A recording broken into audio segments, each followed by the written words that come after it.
A soteriologia, a doutrina da salvação. Na teologia luterana, tá bem? E quando a gente fala de teologia luterana, é aquela que é a base para a nossa teologia também. Na teologia luterana, a justificação é um termo jurídico e significa pronunciar e tratar como justo, justificar. De Caios, tá? Você é justo. De Caios é uma palavra grega, justo. O que é o justo? Inocente. Inocente. Analisando o texto de Romanos 2,13, vocês podem anotar aí, a apologia da confissão de Augsburgo diz: ser justificado aqui não significa que o ímpio é tornado justo. Você não vai fazer nada para ficar melhor, você não é tornado justo, mas que ele é pronunciado justo num sentido forense. O tribunal está armado, você está lá diante do dono do mundo, seu nome não está escrito no livro da vida, não está. Abre-se o livro das obras, você está condenado. Ali só tem coisa ruim que você fez a vida toda. Lê o livro das obras e aí Deus olha para você e Deus te declara justo. E seu nome vai para o livro da vida. Isso aqui é de dar nó na garganta. Como pode? É o que o Apocalipse fala. Abriram-se os livros. Não, abriu-se o livro da vida. Primeiro livro a ser aberto, livro da vida. E abriram-se os livros, e os mortos foram julgados segundo as coisas que estavam escritas nos livros. E todo aquele que não foi achado inscrito no livro da vida foi lançado no lago de fogo e enxofre. Aí você está lendo o texto do Apocalipse, está falando, está todo mundo sendo jogado no lago de fogo. Não. Esse livro é um enigma, meus irmãos. O livro da vida, ele é aberto primeiro. O livro das obras, depois, e é conferido se o nome da pessoa vai estar justificada no livro da vida ou não. Não está dizendo ali simplesmente que não tem ninguém justificado. É outro enigma do Apocalipse. Então a gente tem uma visão muito negativa da salvação, tá? É uma visão cristã muito negativa, mas muito negativa mesmo da salvação, excludente, então, inclusive, excludente colocando as pessoas para fora. Aí tem que ouvir o Senhor Jesus em Mateus capítulo 23, falando: ai de vós, escribas e fariseus e hipócritas, fechais o reino de Deus aos homens, nem vós entrais e nem deixai entrar aqueles que estão entrando, guia cegos. O Senhor Jesus condena. Como assim? Eu, escriba e fariseu? Por que eu sou escriba e fariseu? Você não entra e não deixa os outros entrar. Aí Jesus fala por quê, né? Percorreis o céu e o mar em busca de um prosélito, e se alguém se converter para o farisaísmo, está perdido 2 vezes mais do que vocês. Porque ele fica um fariseuzinho, pior do que você é. Qual que é a nossa função então? Estuda, compreende, crê, anuncia a salvação por um viés de salvação, meu irmão. É boa nova. A gente estudou aqui, não foi os 4 evangelhos? É uma boa notícia. Até os anjos cantaram nos céus. Bem-aventurados os homens a quem Deus quer paz na terra. O Salvador chegou. A estrela de Belém. O Salvador chegou. É uma ênfase positiva, alegre, boas novas de salvação. Aí o apóstolo Paulo, ele fala que a graça de Deus se manifestou, trazendo salvação a todos os homens. Carta do apóstolo Paulo a Tito, ensinando-nos a renunciar às impiedades e às paixões mundanas e aprendendo a viver no presente século sóbria, justa e piedosamente, trazendo salvação a todos os homens. A ênfase da salvação é positiva, mesmo, é positiva. Esse evangelho da salvação, ele não tem portas e nem paredes, não tem fronteiras, é para todos os homens, né? Deixai vir a mim os pequeninos, porque dos tais é o reino dos céus. Não coloque eles para fora, não, coloque eles aqui dentro, né? Enche a casa para que ela fique cheia. Sai pelos vales, pelas montanhas, pelos prostíbulos, sai por aí afora e coloca o povo para dentro do reino. É para colocar para dentro do reino e tratar bem os convidados do reino. A salvação é muito, mas ela é muito celebrada. A salvação, ela é celebrada. Livro do Apocalipse: quem são esses e de onde vieram? Não sei, Senhor, tu sabes. Esses são os que vieram de grande tribulação e branquearam as suas vestes no sangue do Cordeiro e andarão com ele de brancos, porque são dignas disso. E dava para contar o povo? Não dava para contar. De todos os povos, línguas e nações. De todos é todos, irmãos. Todos é todos. Então, a alegria da salvação é para todos, tá? O Senhor Jesus entra na sinagoga de Nazaré, abre o livro do profeta Isaías e ele diz: ó, o Espírito do Senhor Jeová está sobre mim pelo que ele me ungiu. Vocês querem ler o texto? Né? Aproveitar que hoje tem Bíblia no culto, né? De vez em quando o professor escreve essa Bíblia. Lucas capítulo 4, né? Lucas capítulo 4. Veja só o que diz o livro de Isaías 4, versículo 18. Depois a gente vai ler esse mesmo texto lá em Isaías, é o mesmo texto. Lucas capítulo 4. Isso, versículo 18. Isso. 4:18. O Espírito do Senhor é sobre mim, pois que me ungiu a evangelizar os pobres. Olha que mensagem alegre. Você que é pobre, para ser evangelizado. Não, só eu que sou pobre, os outros não são pobres também. Todo mundo é pobre. Enviou a curar os quebrantados de coração. Quem? Só os crentes? Isso é só crente que tem coração quebrantado, meu?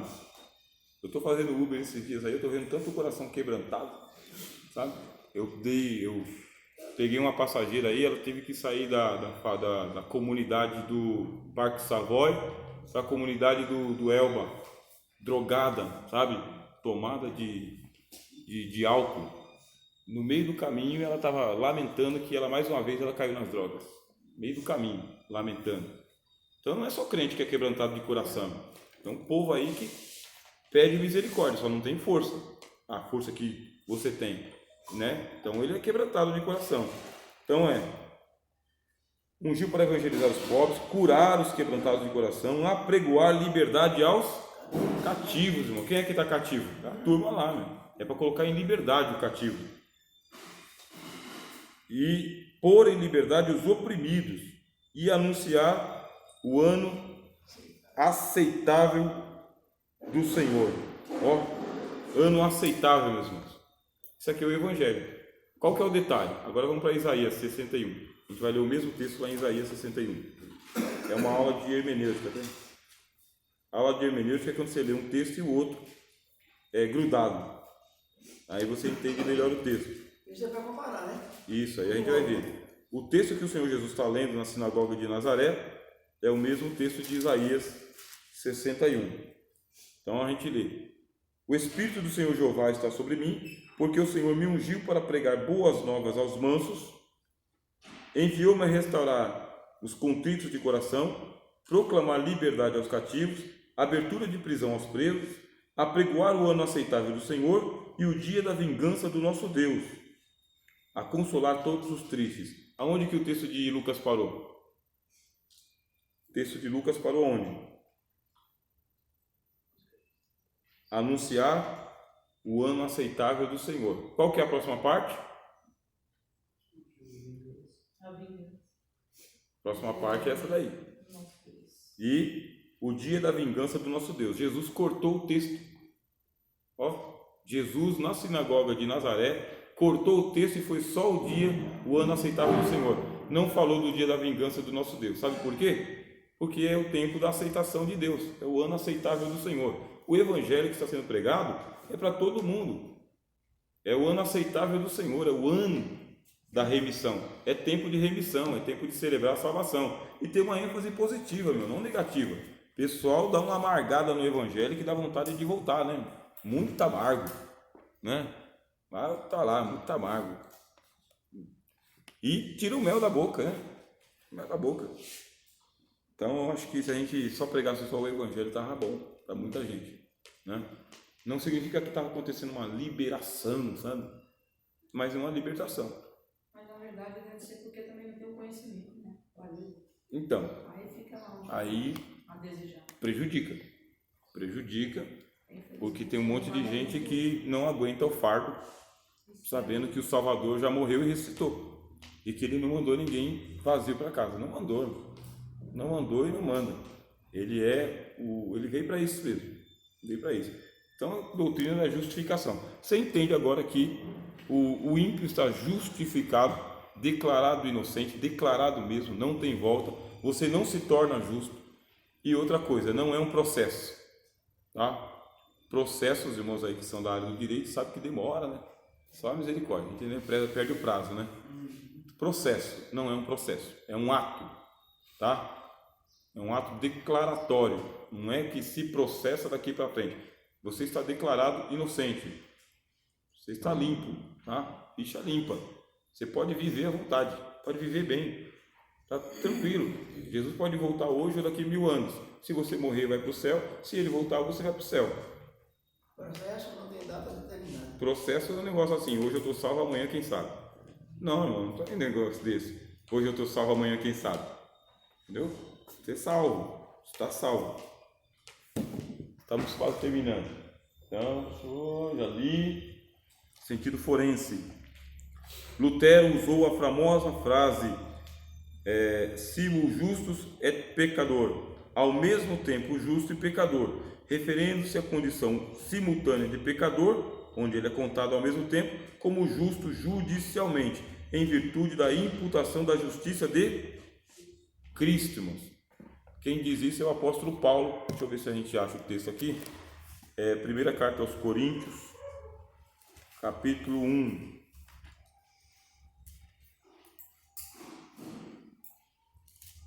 Ler Bíblia é bom, né, irmão? Misericórdia.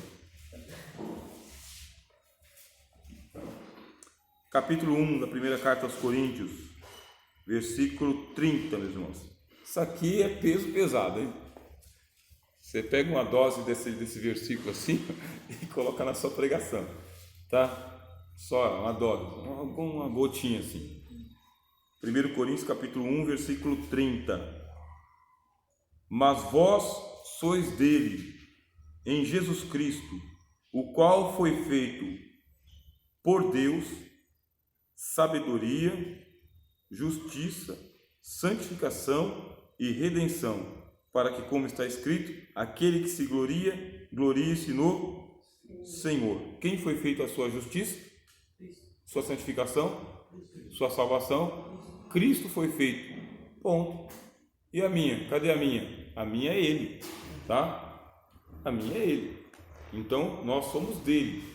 Qual é a justiça que você tem? Você tem a justiça de Cristo. Você é igualzinho. Isso aqui não é blasfêmia, não. Você e Cristo, ó, é igual em justiça. Você e Cristo. Tanto quanto Cristo é justo, você é justo também. É a justiça dele que vem para você. Ele pega o pecado seu para ele e ele pega a justiça dele e dá para você. São irmãos. No Espírito Santo ainda para ajudar, hein? No Espírito Santo. É para ninguém intentar acusação. É para acabar com a conversa. Ninguém contesta. Não tem conversa. Não acontece. Tá? Ele pega a justiça dele e coloca em você. É declarado justo. Nenhuma condenação há para quem está em Cristo. Exato. Nenhuma condenação há. Nenhuma é nenhuma. Nenhuma é nenhuma. Então, vai dormir em paz nessa noite, tá bom? Tranquilo, sossegado. Você não dorme salvo e acorda perdido, tendo que fazer tudo de novo. Não tem mais isso. Tem mais isso. Aliás, em Cristo Jesus nós somos nova criatura. Bem, e eu acredito que se eu lembrar mais um texto aqui, Gálatas, carta do apóstolo Paulo aos Gálatas. Essa carta tem que ser lida também, tá? Nessa matéria aqui.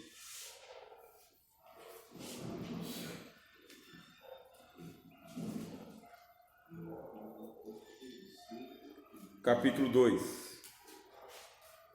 Vou ler a partir do versículo 18, porque esse aqui é o pensamento do apóstolo Paulo para ensinar sobre essa justiça pela fé. Tá dando para os irmãos enxergarem bem aí? Tá, né? Gálatas capítulo 2, a partir do versículo... vamos aqui pegar o 17. 17. Pois se nós, que procuramos ser justificados em Cristo, nós mesmos também somos achados pecadores, é porventura Cristo ministro do pecado? De maneira nenhuma. Olha só o que o apóstolo Paulo fala. Se você está sendo justificado por Cristo, você não pode ser pecador. Aí você fala, por quê? Porque Cristo não é ministro do pecado. Cristo é ministro da justiça. Ó, não é o Sérgio Moro, é Jesus que é o ministro da justiça. Vem? Então, ministro da justiça. E ele não é ministro dos pecadores, é ministro dos salvos. Por que estão salvos? Porque foram declarados inocentes. Aí é ele que continua dizendo: porque eu, pela lei, estou morto para a lei, para viver para Deus. Versículo 20. Não, versículo 18 que eu pulei. Porque se torna a edificar aquilo que destruí, constituo a mim mesmo transgressor. Eu acabei de pegar o pecado, que eu estava vivendo nele. Aí eu destruí o pecado para ficar com Cristo. Estou com Cristo. Agora eu estou com medo de Cristo, porque eu estou com Cristo. Eu estou com medo dele. Aí eu pego meu pecado de volta. Aí o apóstolo Paulo fala: se você pega o seu pecado de volta e você deixa Jesus, aí você é transgressor. Você se constitui a si mesmo. Ou você se apega com Cristo, ou fica lá tentando justificar o seu pecado. Você justificar o seu pecado é mais ou menos igual o seu filho tentando pregar uma peça em você, contar para você por que ele quebrou o copo. Está quebrado o copo, você pegou no flagrante, pronto. Aí o seu filho fica falando: é porque estava cheio de sabão, é porque o copo estava na beira da mesa, é porque você me distraiu, me deu um susto. Não, quebrou o copo, só isso. Não tem como justificar. Só isso. Quebrando. Então eu imagino assim, o pecador tentando contar para Jesus por que ele pecou. Por que eu pequei? Não tem porquê, tá? Então, não precisa, ele sabe, né? Ele já fez algo por isso. Versículo 20: já estou crucificado com Cristo, e vivo não mais eu, mas Cristo vive em mim. E a vida que agora vivo-a na fé do Filho de Deus, o qual me amou e se entregou a si mesmo por mim. Não aniquilo a graça de Deus. Olha que versículo pesado, irmãos. Isso aqui é pesado. Você tentar colocar a justificativa de seu pecado diante de Deus, aí o apóstolo Paulo fala, é anular a graça de Cristo. Você está perdoado de graça, justificado de graça. Se você abrir a boca, você está condenado. Não abre a boca, fica quietinho. Tá? Já foi flagrado pela sua mãe uma vez fazendo coisa errada? Eu já fui. Então, né, você chega com a cinta assim, você fica quietinho, você apanha menos, né? Não fala nada. Está justificado de graça. Aí Paulo fala, não anulo a graça de Deus, porque se a justiça provém da lei, segue-se que Cristo morreu debalde, à toa. Quer dizer, se você precisa pagar pelos seus pecados, Cristo morreu à toa. É ou Cristo ou você. Aí eu fico com Cristo ainda, né? Tá bom, irmãos? Acho que já chegamos no limite, né? Chegamos no limite. Já dá pra gente deixar para o próximo sábado. Esse tema aí, Mais um pouco. Esse